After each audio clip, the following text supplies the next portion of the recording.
Pemirsa, antrean di TPA Suwung mulai berkurang. Sebelumnya, pada Hari Manis Galungan, sempat terjadi antrean panjang akibat penumpukan sampah upakara. Berdasarkan pantauan di lapangan, terlihat tidak banyak truk sampah yang mengantri memasuki TPA terbesar di Bali ini.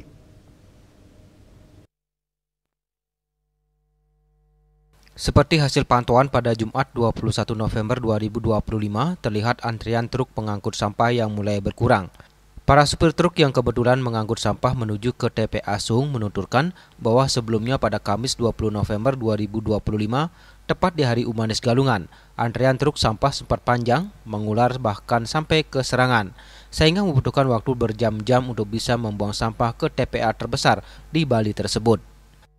Jam 9 pagi ngantri, jam 4 sore pulangnya. Kalau sekarang gimana, Pak? Kalau sekarang udah aman. Sudah lancar, Pak, ya? Nah, lebih lancar Pak. Sekarang. Kondisi sekarang lumayan lancar daripada yang kemarin.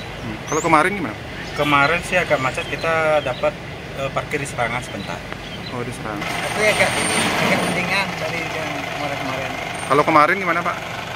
Oh, total tuh sampai jam berapa?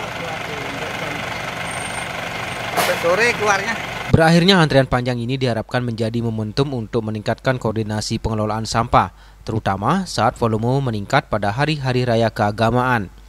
Dengan sistem yang lebih sigap dan terkoordinasi, gangguan serupa dapat diminimalkan sehingga layanan persampahan tetap berjalan optimal. Yana, Bali TV.